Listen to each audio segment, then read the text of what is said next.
নমস্কার। আমরা বৃত্তিমূলক সংগ্রামী মঞ্চের পক্ষ থেকে আপনাদের কাছে আজকে একটা গুরুত্বপূর্ণ সময়ে কিছু বক্তব্য আপনাদের বিবেচনার জন্য আমরা তুলে ধরতে চাইছি। আপনারা জানেন যে বৃত্তিমূলক সংগ্রামী মঞ্চ মূলত গঠন করেছিল all Bengal vocational teachers trainers welfare association. শারীরিক, মানসিক, আর্থিক সহযোগিতা দিয়ে এই মঞ্চ গঠন করে। তারপরে এই সংগ্রামী মঞ্চের সঙ্গে নিখিল বঙ্গ বৃত্তিমূলক প্রশিক্ষক সমিতি যুক্ত হয়েছে। তাদের মিলিত ঐক্যবদ্ধ প্রয়াস, চেষ্টা, সর্বোপরি রাস্তায় নেমে আন্দোলনের মধ্য দিয়ে আমরা কারিগরি দপ্তরের মাননীয় প্রিন্সিপাল সেক্রেটারি মহাশয়কে, স্বাস্থ্য দপ্তরের সচিবকে, ইপিএফ দপ্তরের দায়িত্বপ্রাপ্ত আধিকারিক মহাশয়কে, স্কুল এডুকেশনের প্রিন্সিপাল সেক্রেটারিকে আমরা স্মারকলিপি প্রদান করেছি। আপনাদের কাছে সেই সমস্ত স্মারকলিপি প্রদান করার পরে আমরা তখন বলেছিলাম যে সব স্মারকলিপিগুলোকে একত্রিত করে আমরা যে মূল জায়গায়, যেটা আমরা নবান্ন অ্যাডিশনাল ফিনান্সের অ্যাডিশনাল চিফ সেক্রেটারির কাছেও আমরা পাঠিয়েছিলাম। ওনার দপ্তর থেকে বলেছিলেন আমাদের কাছে যে সমস্ত বিষয়গুলো পর্যালোচনা করে 7 থেকে 10-12 দিনের মধ্যে একটা ফিডব্যাক আপনাদের জানানো হবে। সেটা আপনারা কারিগরি দপ্তরে গিয়েও জানতে পারেন, বা যদি আপনারা মনে করেন নবান্নে এসেও জানতে পারেন। সেই মোতাবেক আমরা অফিসিয়াল চিঠি দিয়ে আমরা কারিগরি দপ্তরে 16 তারিখ, এপ্রিল মাসের 16 তারিখ আমরা একটা প্রতিনিধি দল সেখানে গেছিলাম। আপনারা জানেন আমাদের এই বৃত্তিমূলক সংগ্রামী মঞ্চের যে কেন্দ্রীয় কমিটি হয়েছে তার শীর্ষ পদাধিকারীরা, যেখানে আমাদের সংগঠনের আমি, আমাদের সোমেন তালুকদার, আমাদের 2 যুগ্ম সম্পাদক সমীর ভাস্কর, বীরেশ্বর ঘোষ, এবং আমাদের নিখিল বঙ্গ বৃত্তিমূলক প্রশিক্ষক সমিতির সাধারণ সম্পাদক সুভাষিস ব্যানার্জি, রাজীব শেখ, আমরা কিন্তু একসঙ্গে ঐক্যবদ্ধভাবেই সেদিনকার সেই কর্মসূচিতে গেছিলাম। সেখানে আলোচনার পরিপ্রেক্ষিতে আমরা আমাদের কিছু বক্তব্য তুলে ধরেছিলাম, সরকারও আমাদের কাছে কিছু বক্তব্য তুলে ধরেছিলেন।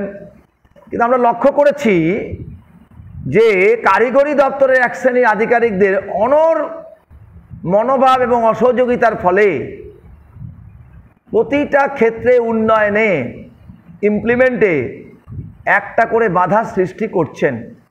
সেটা জেনে বুঝে করছেন, না বুঝে না, জেনে বুঝে করছেন।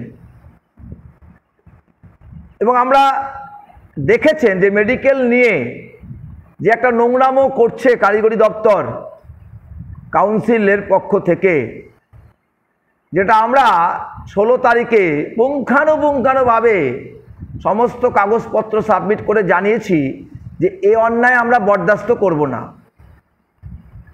আজকে আপনাদের কাছে আমি বলতে চাই, আপনারা অধীর আগ্রহে আছিলেন যে বৃত্তিমূলক সংগ্রামী মঞ্চের পক্ষ থেকে আপনাদের আমার একটা ভিডিওর মাধ্যমে সব বার্তা তুলে ধরার কথা ছিল।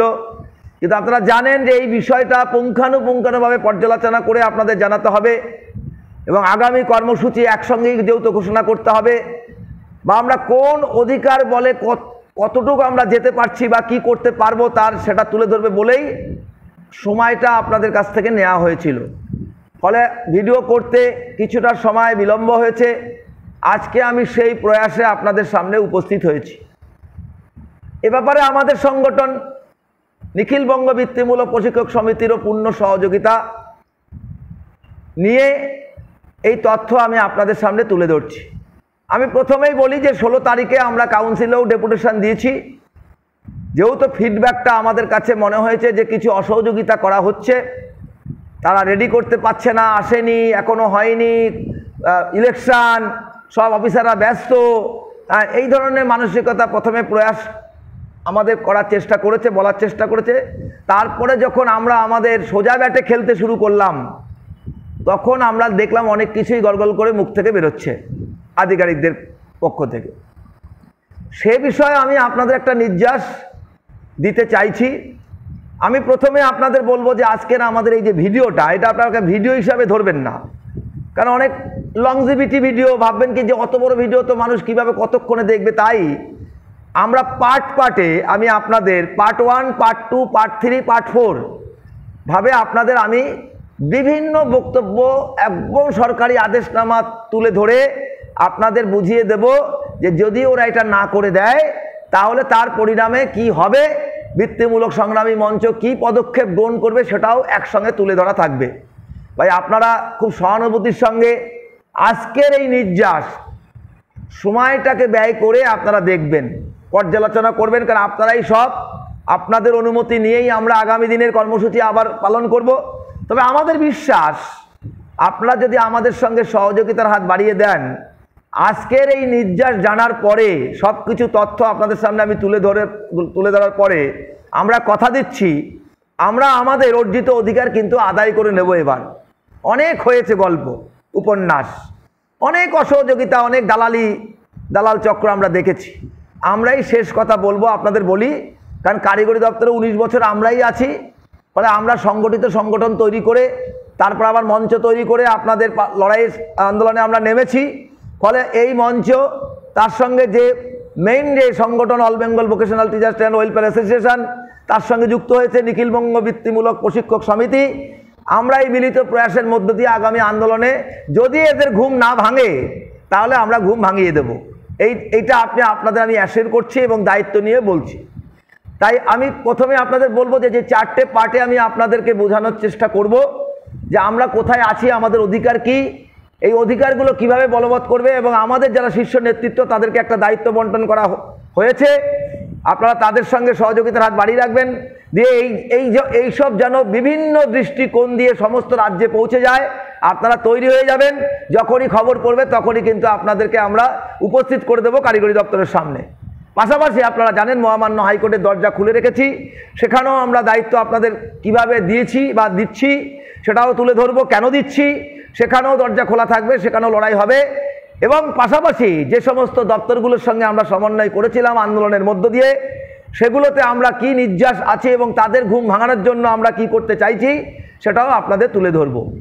তাই প্রথমেই আপনাদের বলি, আপনারা অত্যন্ত ধৈর্য সহকারে সহনশীলতার মধ্য দিয়ে বৃত্তিমূলক সংগ্রামী মঞ্চের এই প্রয়াসকে সহযোগিতা করবেন, এই বিশ্বাস আমার আছে। আমি এই কারণে আপনাদের সামনে বহু পরিশ্রম এবং বহু সময় দিয়ে কিন্তু এই তথ্য আপনাদের সামনে তুলে ধরার চেষ্টা করছি। যদি ভুল ত্রুটি হয় মার্জনা করবেন, শীর্ষ নেতৃত্বের সঙ্গে যোগাযোগ করবেন, অসুবিধা নেই। আপনাদের সঙ্গে আলোচনার মাধ্যমে সেগুলো আবার আমরা দরকার হলে সংশোধন করে নেব। কিন্তু এটা মনে রাখবেন, আমাদের লক্ষ্য পথ হচ্ছে যে কোনো প্রকার মূল্যে স্থায়ীকরণ, স্থায়ী পদ, ইপিএফ, পে স্লিপ এবং টুলস অ্যান্ড ইকুইপমেন্টের শ্রেণীকক্ষে ব্যবস্থা এবং একই ভোকেশনাল শিক্ষা ব্যবস্থা পশ্চিমবঙ্গে চালু, প্রত্যেককেই বেতন দিতে হবে আর ভাতা নয়, এবং ন্যূনতম যা নিয়ম আছে অর্থাৎ যেটাকে আমরা বলি যেটা 32,500 টাকা, সেই ভাতা বেতন চালু করতে হবে অবিলম্বে, আর আমরা অপেক্ষা করতে রাজি নই। তার সঙ্গে রাজ্য সরকারের সাম্প্রতিক যে সমস্ত সরকারি আদেশনামা প্রকাশিত হয়েছে, আমরা তার মধ্যে অর্জিত অধিকার লপ্ত করেছি। সেখানে আমাদের যাওয়ার কথা ছিল, কিন্তু যে কোনো কারণে আমাদের সেখানে আটকে রাখা হয়েছে। সেই অর্জিত অধিকার আমরা ফিরে পেতে চাই। তাই আমি পরপর আপনাদের এখন পার্ট 1, পার্ট 2, পার্ট 3, পার্ট 4 আমি ব্যাখ্যা করে দেবো। পার্ট 1-এ থাকবে আপনাদের বলি যে আমরা ভোকেশনাল যে উদ্বোধন হয়েছে সেখানে আমরা কিভাবে নিয়োগ হয়েছি, আমাদের অধিকার, তারপর আমাদের লড়াই আন্দোলনের মধ্য দিয়ে আমাদের এই অধিকার বিস্তার লাভ করেছে, সেখানে একটা একটা করে আমাদের নতুন করে অধিকার সঞ্চিত হয়েছে। অনেকগুলো অধিকার সঞ্চিত হওয়ার পরে আমরা আমাদের মূল লক্ষ্যে পৌঁছে গেছিলাম 2021 সালে। ফলে আমরা এখন দাবি করতে পারি আমরা কিন্তু যাযাবর নয়, উড়ে এসে জুড়ে বসার লোক নয়। আমরা প্রয়োজন মতো একেবারে নিয়ম মেনে, গভর্নমেন্টের যা রুলস অ্যান্ড রেগুলেশন মেনে আমরা আর 5টা দপ্তরের মতো যাদের উন্নয়ন করলেন এবার নির্বাচনের আগে, তাদের থেকে আমাদের মর্যাদা অনেকাংশেই বেশি, অধিকারও অনেক বেশি। কিন্তু আমাদের বঞ্চিত করে রাখা হয়েছে, তাই আপনাদের সামনে তুলে ধরতে চাইছি। এটা হচ্ছে আমার পার্ট 1-এ থাকবে।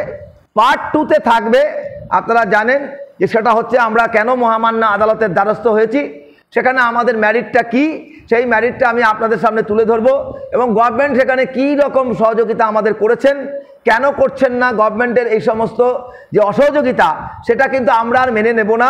আগামী দিনে আরও বৃহত্তর মামলা হতে পারে, সেই জন্য আপনাদের আমি সেই বিষয়টাও তুলে ধরবো। 3 নম্বর পার্টে আপনাদের বলবো যে সেটা হচ্ছে যে আমাদের যারা নৈশপরীরা আছে তাদের নিয়োগ সংক্রান্ত, তাদের অর্জিত অধিকার, তাদের বর্তমান পরিস্থিতি, তাদের সঙ্গে সরকারের সহযোগিতা এবং সরকার কেন তাদেরকে ব্যবস্থাপনার মধ্যে আনলো না, সেই বিষয়ে আপনাদের তুলে ধরবো। 4 নম্বর যে পয়েন্টটা আছে, যেটা সবচেয়ে গুরুত্বপূর্ণ পয়েন্ট, আপনারা জানেন যে সেটা হচ্ছে কাউন্সিল এবং কারিগরি দপ্তর ক্রমান্বয়ে একাধিক অনৈতিক কাজের সঙ্গে যুক্ত হয়ে পড়েছে। দুজনের একদম সমান তালে অনৈতিক কাজ করে যাচ্ছেন, এবং এই অনৈতিক কাজগুলো পাহাড়ের মতো মানে জমা হয়েছে। একের পর এক অনৈতিক কাজ করছেন এবং বৃত্তিমূলক বিভাগের সমস্ত শ্রেণী মানুষের উপর অত্যাচার নামিয়ে এনেছেন। সর্বোপরি আমরা লাস্টে যেটা দেখলাম, সবচাইতে বেশি আঘাত করেছে মেডিকেল বিভাগে। মেডিকেল কোর্সগুলোকে যেভাবে অন্যায়ভাবে বন্ধ করে হোল্ড করে মোস্তানি করছেন কারিগরি দপ্তরে বসে, জানে আমি যা বলবো সেটাই শেষ কথা। সেই সঙ্গে একাধিকভাবে আমাদের বহু টিচারের যে অবসরকালীন ভাতা এবং অ্যাক্সিডেন্টাল ডেথ বেনিফিট মোস্তানি করে আটকে রাখা হচ্ছে। মানে মোস্তান, সব হচ্ছে মোস্তান আধিকারিক ওখানে বসে আছে, আমি করবো না, কি করতে পারো দেখি। এই ধরনের ভণ্ডামি কিন্তু আমরা বন্ধ করতে বলেছি বারবার, কিন্তু ভণ্ডামিগুলো বন্ধ করা হচ্ছে না বলেই আমরা ভণ্ডামিগুলো বন্ধ করার ব্যবস্থা এবার করব। ওরা ভুলে যায় না যে আমরা যদি পদক্ষেপ নিতে গ্রহণ করা শুরু করি তাহলে কারিগরি দপ্তর থেকে অনেকেই পালিয়ে যেতে হবে। আমি দায়িত্ব নিয়ে আপনাদের বলছি, সেটা আজকে আপনাদের সামনে তুলে ধরব।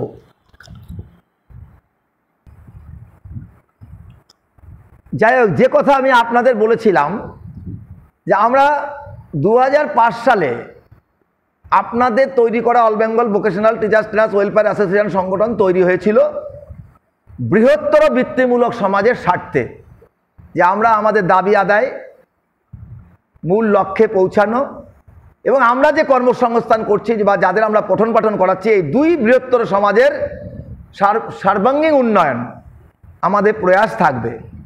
আমরা সংগঠন তৈরি করেছি, সংগঠনকে রেজিস্ট্রেশন করেছি, সংগঠন তীব্র গতিতে পশ্চিমবাংলায় কাজ করেছে, বহু লড়াই আন্দোলন সংগঠিত করেছে, অনশন করেছে, রিলে অনশন করেছে, আমৃত্যু অনশন করেছে, 55 দিনে আন্দোলন করেছে, কারিগরি দপ্তরের সামনে আন্দোলন করেছে, পুলিশের লাঠির বাড়ি খেয়েছে, রক্তাক্ত হয়েছে, জামিন অযোগ্য ধারায় মামলা গ্রহণ করেছে, লকআপে ঢুকানো হয়েছে। আমরা সবটাই মেনে নিয়েছি আপনাদের বৃহত্তর স্বার্থে। ধাপে ধাপে আমরা এই লড়াই আন্দোলনের মধ্যে দিয়ে এসে আজকে আমরা কিন্তু মনে করছি আমরা এখন স্থায়ীকরণ পেতে পারি, আর অন্য কিছু আমরা দাবি করছি না। আর 32,500 টাকা স্যালারি চাইছি, বেতন ভাতা না। তা এটা কোন পথে হতে পারে সেটা আমি আপনাদের তুলে ধরছি। আমি চ্যালেঞ্জ করছি আমাদের সংগঠন বা আমাদের বৃত্তিমূলক সংগ্রামী মঞ্চের পক্ষ থেকে আমাদের শীর্ষ নেতৃত্বের সাথে আলোচনা করে, দীর্ঘ পর্যালোচনা করে আমি আপনাদের সামনে এই চ্যালেঞ্জের বার্তা দিচ্ছি যে আমরা যোগ্য, আমরা কোথাও হারবো না, লড়াইটা আমরা পরাজিত হব না। যারা আমাদের সঙ্গে বঞ্চনা করেছেন দীর্ঘদিন ধরে তারা পরাজিত হবে। প্রথমেই বলি, জিও নাম্বার, আপনারা সব কটা জিও মনে রাখবেন যেহেতু গভর্নমেন্টের জিও নাম্বার আপনাদের প্রথমেই বলছি যে 1426। একটা জিও ডিটেলস বলবো, বাকিগুলো শুধু নম্বরগুলো বলবো। টেট পলি /1F-1/2005, ডেট হচ্ছে 24/11/2005, যা আমাদের যাত্রাপথ শুরু। ভোকেশনাল সমাজকে গভর্নমেন্ট এই জিও বলে বিভিন্ন ভিটিসিতে নিয়োগ করেছে। তখন ভিটিসির সংখ্যা ছিল 101টি, তার মধ্যে 60% ছিল 10+2 লেভেল, 40% ছিল 8 লেভেলের স্কুল। 3টে করে ট্রেড দেওয়া হয়েছিল 10+2 লেভেলে, 3টে করে ট্রেড দেওয়া হয়েছিল 8 লেভেলে। টিচাররা কিভাবে নিয়োগ করবে কর্তৃপক্ষ তার একটা গাইডলাইনও বেঁধে দিয়েছিলেন। তার সঙ্গে 3টে জিও একসঙ্গে নামিয়েছিলেন গভর্নমেন্টের তখনকার বিকাশ ভবন। Jio number 110, Jio number 179, Jio number 218 আর জিও নাম্বার 1690।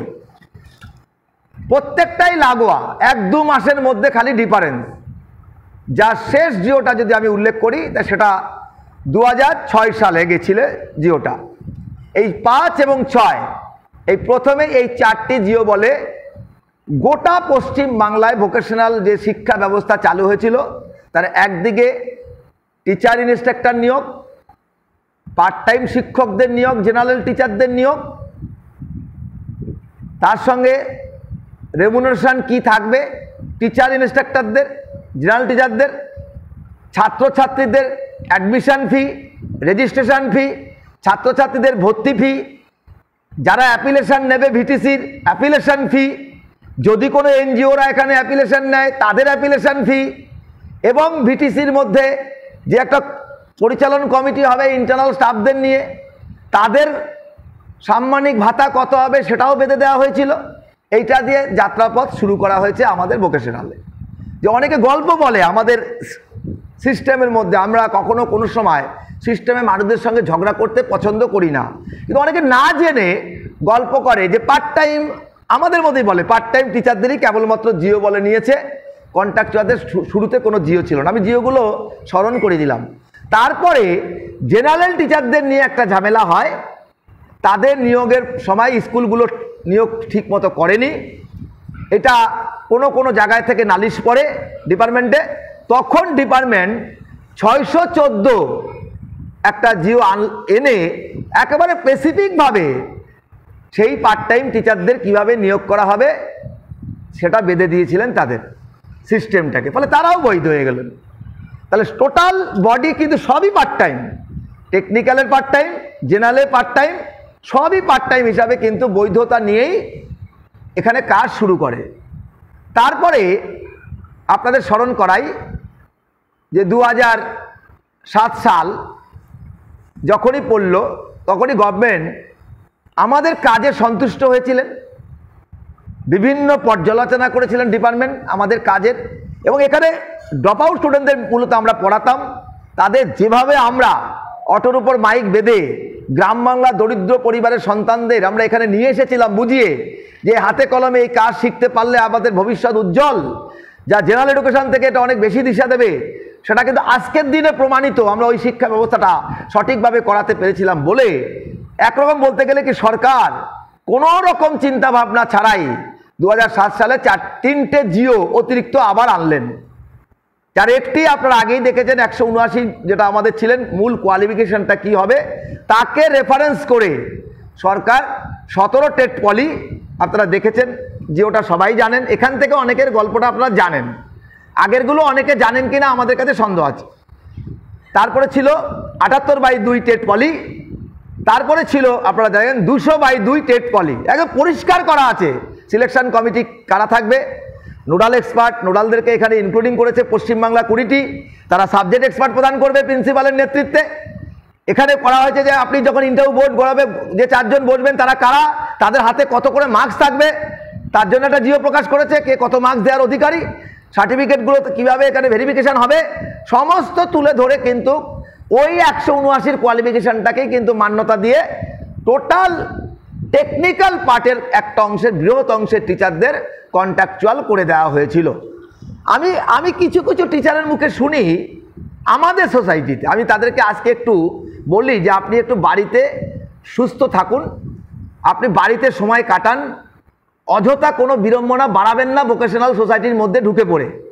কেউ কেউ বলেছে, আমি শুনেছি সোশ্যাল মিডিয়াতে, যে এই কন্ট্রাকচুয়াল টিচারদের অবৈধভাবে নিয়োগ করেছে, শুধু পার্ট টাইমরাই বৈধ ছিল।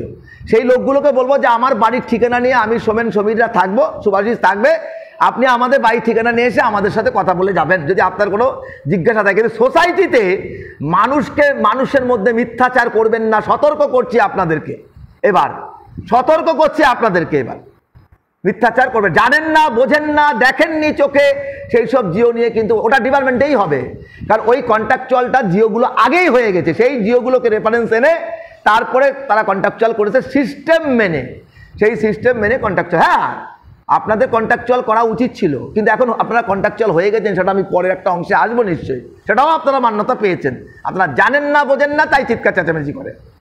তাহলে এগুলো দিয়ে আমরা সব কন্ট্রাকচুয়াল হয়ে গেলাম। কার কত রেমুনেশন সব এখানে বর্ণিত আছে, কে কত ভাতা পাবে সব বলা আছে, জেনারেল টিচাররা কত ভাতা পাবে সেটাও কি আমার আপনার তৈরি করা না। 1000 টেট পলিটা খুলে দেখবেন, 1000 টেট পলি যদি আপনি বিশ্লেষণ করেন, সেখানে দুটো জিও ব্যাকেট করে ভেতরে বক্সের মধ্যে ঢুকিয়েছে গভর্নমেন্ট। এটা যেহেতু গভর্নমেন্ট জানে যে বিতর্ক হতে পারে ভবিষ্যতে, তাই গভর্নমেন্ট এত বোকা কাজ করেনি আধিকারিকরা। গভর্নমেন্ট বক্সের মধ্যে দুটো জিওকে উল্লেখ করে দিয়েছে, 210 টেট পলি, 980 টেট পলি, এই দুটো জিওকে গভর্নমেন্ট উল্লেখ করে দিয়েছে। কেন করলো? গভর্নমেন্ট বলেছে এই দুটো জিওর মধ্যেই শুধু রেমুনেশন কথাগুলো শুধু আপ ডাউন করানো আছে, এই দুটো জিওর মধ্যেই রেমুনেশনগুলো আছে, চার্জগুলো আছে, যে কে কত পাবে, ইন্টারনাল স্টাফ কত পাবে, টিচাররা যারা পার্ট টাইম পড়াবে তারা কত পাবে প্র্যাকটিক্যাল ক্লাসের জন্য, এবং কন্ট্রাকচুয়ালরা কত টাকা পাবে, এগুলো সব বর্ণিত করা আছে এই দুটো জিওর মধ্যে। আর বাকি যেগুলো প্রথমে আমি আপনাদের বললাম 1426, আপনাদের বলেছিলাম আমি যেগুলো 218, ওটা কিন্তু সব হচ্ছে রিক্রুটমেন্ট, সেটা রিক্রুটমেন্ট পলিসি, গভর্নরকে কিন্তু ছুঁয়েই করেছে সমস্ত বিষয়গুলো। অনেকে গভর্নরের গল্প বাইরে প্রকাশ করেন, আমি শুনি, তাই এটা আপনাদের বলি যে এটা ভালো করে দেখে নেবেন 1000 টেট পলিটা। এবং এইভাবে যখন আমরা রিক্রুটমেন্ট হয়ে গেলাম, তাহলে আপনি প্যারা টিচারদের জিওগুলো দেখুন খুলে, আপনি এসএসকে এমএসকে জিওগুলো দেখুন, আপনি আইসিডিএস এর জিও, আপনি সিভিক ভলেন্টিয়ারদের আপনি জিওগুলো ধরুন। আমি চ্যালেঞ্জ করে বলছি, আধিকারিকদের চ্যালেঞ্জ করে বলছি, কারিগরি দপ্তরের প্রত্যেকটা সেক্টরের চাইতে বেশি শক্তিশালী জিও বলে আমরা নিয়োগ হয়েছি কারিগরি দপ্তরে, যার মধ্যে কোনো কোশ্চেন নেই, কোনো প্রশ্ন চিহ্ন থাকতে পারে না। চ্যালেঞ্জ করে বলছি আমরা, যেটা চ্যালেঞ্জ করে বলছি আধিকারিকদের ঘুম ভাঙানোর জন্য, যে আপনি আর শয়তানিগুলো একটু কম করুন বসে বসে ওখানে, এবার আপনি জাগুন, ঘুম নিদ্রা থেকে উঠুন, আপনাকে যে কাজের জন্য দায়িত্ব ওখানে দিয়েছে আপনি এবার সেই কাজটা অক্ষর অক্ষরে পালন করুন। আমি শুনি কোনো আধিকারিক ফোন করে নাকি এখন বলে নতুন স্টাইলে, আমাকে ফোন করছেন কেন, আপনার সাহস তো কম না, আমার ডেজিনেশনটা কি আপনি জানেন আমি কে? বাবা, পশ্চিমবাংলায় এরকম আধিকারিক কারিগরি দপ্তরে আছে এখন নতুন করে দেখা যাচ্ছে, আমি তো বুঝতেই পারছি না। তাই আমার শীর্ষ নেতৃত্বকে বলেছি একটা ডেট করতে হবে 2-4 দিনের মধ্যে, ওই আধিকারিককে খুঁজে বের করতে হবে যে উনি কত বড় আধিকারিক। বাপরে বাপ, উনি জানে তারাই বলে দিচ্ছেন যে আপনি কে, আমাকে ফোন করছেন, সময় নষ্ট করছেন। সেই জন্য আমাদেরকে আজকে এই তথ্য আপনাদের সামনে তুলে ধরতে হচ্ছে, বাধ্য করিয়েছে আমাদেরকে। তাহলে আজকে এইরকম একটা সোনার সংসার, এইরকম একটা সাফল্যমণ্ডিত শিক্ষা ব্যবস্থা, যে শিক্ষা ব্যবস্থায় শিক্ষক নিয়োগ বন্ধ হয়ে গেল, এক অদৃশ্য অন্ধকার বলে কার হাত বলে আমি বুঝতে পারলাম না। আমরা ঠিক আছে, একটা দুর্নীতি হচ্ছিল 2011 সালে, আমরা বুঝতে পেরেছিলাম যে সেই সময় আমরা 2009 সালে আন্দোলন করেছিলাম। তৎকালীন আপনারা জানেন কাউন্সিলের সেই এক মোস্তান সভাপতি, যিনি একটা তার ক্ষমতা বলে বহু টিচারের চাকরি খেয়ে দিয়েছিলেন মেডিকেলে, ফলে সেই সময় একটা সমস্যা হয়েছিল। তারপরে বহু মেডিকেল টিচারদের বাদ দেওয়া হচ্ছিল গায়ের জোরে নোডালের মাধ্যমে, আর নোডালগুলো সেই সমস্ত মেডিকেল টিচারদের ওখান থেকে সরিয়ে দিয়ে নতুন সমস্ত বিএইচএমএস ডাক্তারদের ঢোকানো শুরু করলো, এবং সব টিচার যারা ভ্যালিড তাদেরকে বাতিল করা হচ্ছিল। তখন বাধ্য হয়ে আমরা তৎকালীন প্রিন্সিপাল সেক্রেটারি মনোজ আগরওয়াল মহাশয়ের সঙ্গে আমরা দেখা করেছিলাম, ওনাকে আমরা আমাদের দুঃখের কথা জানিয়েছিলাম, উনি আমাদের আবেদনে সাড়া দিয়ে সেই সময় আমরা দেখেছিলাম যে সারা রাজ্যে নিয়োগটা বন্ধ করে দেওয়া হয়েছিল, এবং সেটা কয়েকদিনের জন্য মাত্র। তারপর আপনারা দেখেছেন 2011 সালে সেপ্টেম্বর মাসে সেই নিয়োগটা আবার একটা নূতন কেন্দ্রীয়ভাবে নিয়োগ পদ্ধতি এনে 774 টেট পলি জারি করে সারা রাজ্যে ভোকেশনালে নিয়োগ করার কথা বলা হলো। সরকার কি করলো, কারিগরি দপ্তর কি করলো? 2011 সাল, আজকে 2024 সাল, পুরো ঘুমাচ্ছে। একটা টিচারও নিয়োগ করলেন না, ভোকেশনালের মধ্যে কোনো টিচার নিয়োগ হলো না। স্ট্রিমগুলো আস্তে আস্তে ঢুকছে, প্রাইমারি তো প্রায় হয়ে গেছে, বহু জায়গায় সাবজেক্ট টিচার নেই, বহু জায়গায় কোর্স চলছে, কিন্তু সাবজেক্ট টিচার না থাকার জন্য ছাত্ররা সঠিক শিক্ষা এখানে পাচ্ছে না। এইরকম বারবার ডেপুটেশন করা হচ্ছে, বারবার তাদের জানানো হচ্ছে যে আপনারা নিয়োগ প্রথা চালু করছেন না কেন। আজ না কাল না আলোচনা হচ্ছে, এই বসা হয়েছে, এখানে পাঠানো হয়েছে ফাইল। আজকে 12-14 বছর লেগে গেল ফাইল ঘোরাতে। এত বড় একটা দপ্তর, এ তো পুরস্কার পাবে ওয়ার্ল্ড থেকে, যে 14-15 বছর ধরে ঝুলিয়ে রেখেছে, যে নিয়োগ পদ্ধতি একটা জিও ইমপ্লিমেন্ট করতে পারলো না। তারপরে কি করলো, সম্পূর্ণ অন্যায়ভাবে 2018 সালে ওই জিওটাকে বাতিল করে দেয়া হলো, নিয়োগের জিও 774 টেট পলিকে বাতিল করে দেয়া হলো। আমরা বলতে চাই এটা আপনারা অন্যায় করেছেন। আমরা আপনাদের ধৈর্য ধরে অনেক দিন বোঝানোর চেষ্টা করেছি, আপনারা আমাদেরকে মান্যতা দেননি। ফলে আমরা এই কারণে মহামান্য আদালতের দ্বারস্থ হয়েছিলাম 2016 সালে। 2016 সালে আমরা মহামান্য আদালতের দ্বারস্থ হয়েছিলাম। আমাদের কেস নাম্বার 1643, সেখানে আমরা জিতেছিলাম। তৎকালীন প্রধান বিচারপতি তিনি বলেছিলেন 4 মাসের মধ্যে নিয়োগ চালু করতে হবে। কি অদ্ভুতভাবে আদালতের রায়কেও মান্যতা দিলেন না। 16 থেকে আজকে 24, তাতেও কিন্তু কোনো ভোকেশনাল টিচাররা নিয়োগ করা হলো না। আদালতের রায় ধুলায় লুণ্ঠিত হয়ে গেল। তারপর আমরা কি করলাম, আমরা কিন্তু অবগত করে গেলাম বারবার নোটিফিকেশন করে। তারপর আমরা দেখলাম যে এই নিয়োগটা চালু করবেন না ওনারা স্লো পয়জন করে ভোকেশনালটাকে হত্যা করতে চাইছেন পশ্চিমবাংলায়। এটা যখন আমরা বুঝতে পেরেছিলাম, তখন আপনারা দেখেছিলেন যে আমরা 2023 সালে মে মাসে আমাদের সংগঠনের, আপনারা জানেন ল সেলের কনভেনার সোমেন তালুকদারের নেতৃত্বে আমরা আদালতে টিম গঠন করে কিন্তু আমরা সুবিচার চেয়েছিলাম মহামান্য প্রধান বিচারপতির এজলাসে। সেখানেও অদ্ভুতভাবে আপনারা দেখেছেন যে আমরা কোর্টের অর্ডারে জিতেছিলাম। সেখানে কিন্তু আবার মানে তুলোধনা করেছিলেন ভর্ৎসনা কারিগরি দপ্তরকে এবং বলেছিলেন আপনারা বন্ধ করে দিন, এগুলো কেন চালাচ্ছেন আপনারা এই ধরনের একটা কারিগরি শিক্ষা ব্যবস্থা, যা পৃথিবীর মধ্যে 1 নম্বর স্থান, যেখান থেকে সম্পদ তৈরি হবে, যেখান থেকে ছাত্রছাত্রীরা পড়ে উচ্চ জায়গায় যাবে, যারা হাতে কলমে কাজ শেখে তারা কর্মসংস্থানে যুক্ত হবে, অনেক উচ্চ শিক্ষিত হবে তারা। এখানে এটা কি শিক্ষা ব্যবস্থা যে টিচার বন্ধ করে রেখে দিয়েছেন, টিচার নিয়োগ নেই, তাহলে ওটা চলছে কি করে? এবং উনি বলেছিলেন পার্ট টাইম প্রথা দিয়ে আর বেশি দিন চালানো যায় না এইসব শিক্ষা ব্যবস্থা, যে শিক্ষা ব্যবস্থা 18 বছর বয়স হয়ে গেছে। ওনারা তখন বললেন না, আমরা বন্ধ করতে চাইছি না হুজুর, আমরা এটা চালাতে চাইছি, এখানে অনেক পরিবারের পরিজন এখানে যুক্ত, ফলে এটা আমরা চালাতে চাই। তাহলে উনি বলেছেন চালাতে যদি হয় তাহলে একটা নিয়ম নীতি তৈরি করে 3 মাসের মধ্যে নিয়োগ চালু করে ভোকেশনালে, আর ওদের যে গ্রিভেন্সগুলো আছে, ওরা যে দাবিগুলো নিয়ে এখানে এসেছে মহামান্য আদালতে, সেই গ্রিভেন্সগুলো ওদের ডেকে নিয়ে আলোচনার মাধ্যমে মিটিয়ে দিতে হবে খুব দ্রুত। তা নাহলে ওই মামলাকারীরা আমাদের কোর্টে আসার অনুমতি থাকলো ওরা আবার এখানে আসতে পারে। এবং আমরা দেখেছি 3 মাস ঘুমিয়ে পড়েছিল, কিচ্ছু করেনি। তারপর যখন আমাদের কিছু স্মারকলিপি গেছিল, আমরা কোর্টের কথা বলার চেষ্টা করছিলাম, তখন একটা উত্তর দিলেন আমাদের প্রাক্তন, যিনি ওখানে অধিকর্তার দায়িত্বে ছিলেন, সব মিথ্যা। উনি যে সমস্ত উত্তরগুলো দিলেন, একজন আধিকারিক হয়ে চেয়ারে বসে মিথ্যাচার করে গেলেন। উনি আমাদের যারা অ্যাপ্লিকান্ট ছিলেন তাদের কাছে মিথ্যাচার করে গেলেন। আমরা সেইটাও কিন্তু আদালতে তুলে ধরেছি। আমরা এখন আপনাদের জানাতে চাই, এই অর্জিত অধিকার বলে আমরা 4টে জিনিস পেয়েছিলাম। তা আমরা সঠিক কিনা আপনারা বিচার বিশ্লেষণ করে দেখুন। কি 4টে জিনিস পেয়েছিলাম?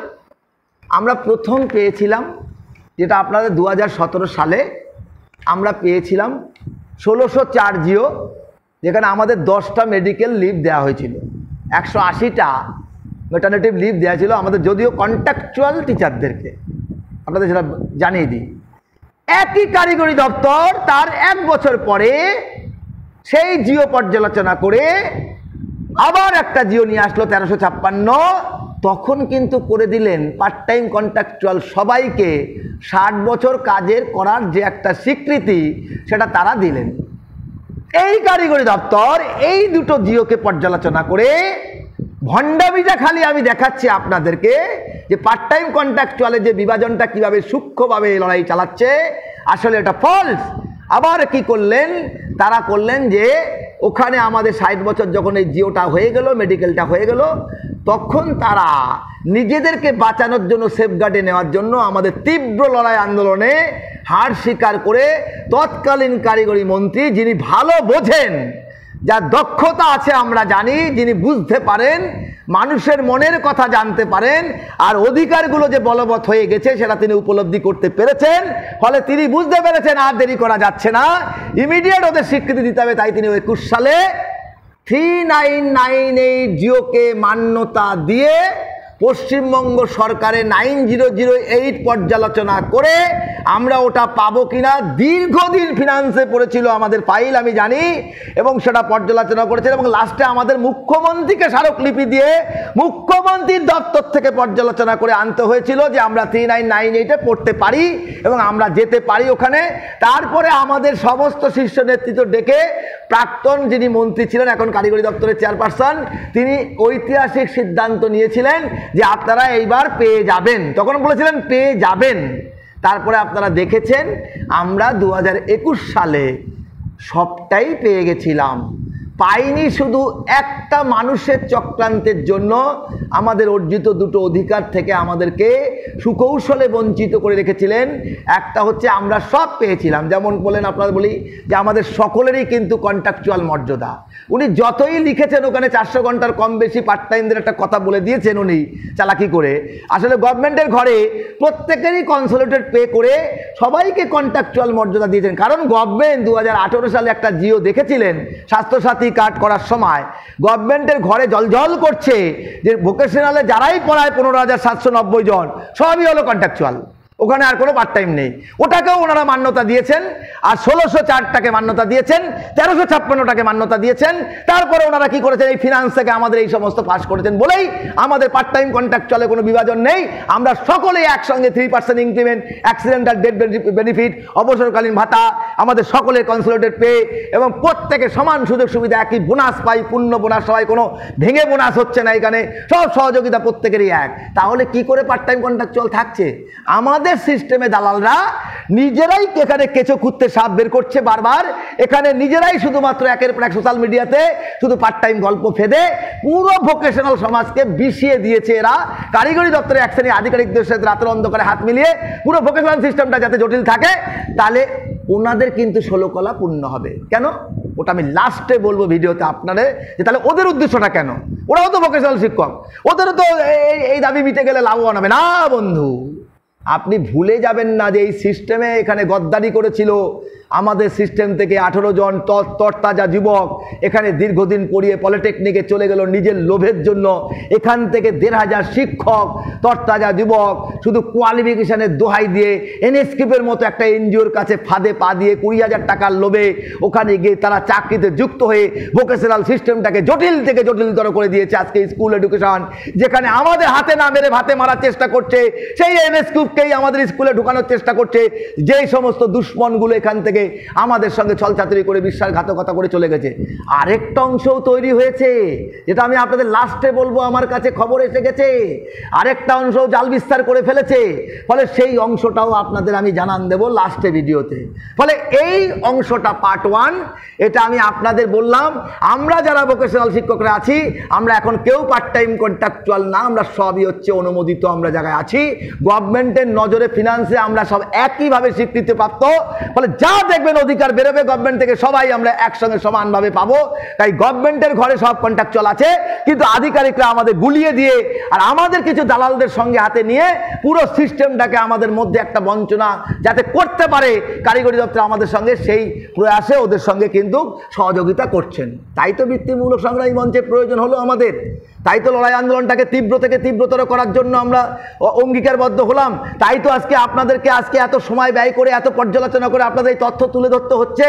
তাই আমি বলবো এটা আপনারা বিবেচনা করুন, পার্ট 1টা বিবেচনা করুন যে আমাদের 100% অধিকার এখানে বলবৎ আছে কিনা, আমরা কারা কারিগরি দপ্তরের কাছে বোঝাপড়া করতে হবে এবার আমাদেরকে। এইটা আমি আপনাদের বললাম।